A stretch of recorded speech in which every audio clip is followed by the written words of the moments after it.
Around the year 30 AD, in the final days of Jesus' public ministry in Jerusalem, Judea lived under the authority of the Roman Empire. The governor represented Caesar's power, while the temple remained the spiritual heart of the Jewish people. Priests, scribes, and Pharisees debated the law daily, watching carefully the Galilean teacher who spoke with unusual authority. It was the season of Passover. The city was crowded. Messianic expectation lingered in the air like an invisible tension. Jerusalem rose in pale limestone, its walls reflecting the golden light of late afternoon.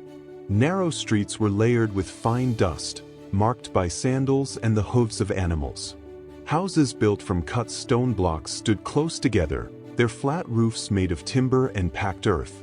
The smell of fresh bread mingled with smoke from oil lamps. From the temple courts came distant echoes of prayer and chanting. A gentle breeze descended from the hills. The light shifted. Day slowly surrendered to night. It was in this setting that Jesus spoke of a wedding feast. He was not describing something foreign, but a scene familiar to all. Jewish weddings were joyful events that could last several days. At night, the bridegroom would proceed toward the bride's home accompanied by music and torchlight. Young women, friends of the bride, would go out to meet him with lamps lit, ready to join the procession and escort him to the celebration. Jesus stood among the people on the Mount of Olives. He wore a simple undyed linen tunic and an outer woolen cloak. Dust from the road clung to his sandals. His face carried both calm and gravity. He did not raise his voice unnecessarily. His words were measured. Those listening sensed something difficult to define: closeness and authority together. Then the kingdom of heaven will be like 10 virgins who took their lamps and went out to meet the bridegroom. His story unfolded plainly. 5 were wise. 5 were foolish. The wise brought extra oil in small flasks. The others, confident and unprepared, did not. The bridegroom was delayed. The waiting stretched longer than expected. All of them became drowsy and fell asleep. The night in the parable grew thick. Dark still. At midnight a cry rang out, "Here is the bridegroom. Come out to meet him." The young women awoke suddenly. They trimmed their lamps. And then the hidden difference became visible. The wise had oil in reserve. The others did not. Their flames began to flicker and fade. Shadows deepened. "Give us some of your oil," they asked. But it could not be shared. Preparation had to be personal. While the foolish went to buy more, the bridegroom arrived. Those who were ready entered with him into the wedding feast. And the door was shut. Later, the others returned and knocked. "Lord, open to us." But the reply was solemn, "Truly, I tell you, I do not know you." A quiet unease passed through parts of the crowd. The parable was not merely about a wedding.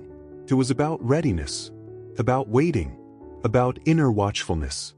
Jesus concluded with clear words, "Therefore keep watch, because you do not know the day or the hour." Some Pharisees frowned. Their discussions often revolved around dates, signs, and detailed interpretations of the law. Yet Jesus directed attention elsewhere, not toward calculating the exact moment, but toward the condition of the heart.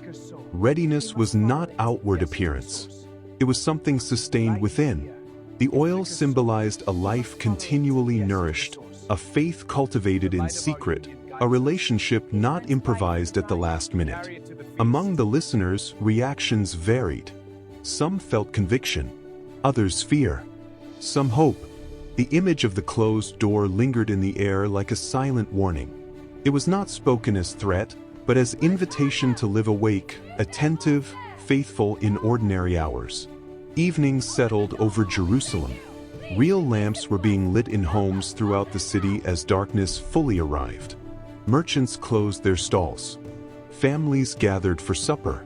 The temple still glowed in the distance. Yet in many hearts, something else had been lit. The story offered no dates and no visible timetable. It offered a quiet question. Is the lamp prepared when the unexpected hour comes? It spoke not only of a future event, but of a daily posture: steady vigilance, patient faithfulness, a flame protected against neglect. Night deepened over the holy city, and the teacher's words remained in memory. The closed door was not merely an ending. It was a call to remain awake.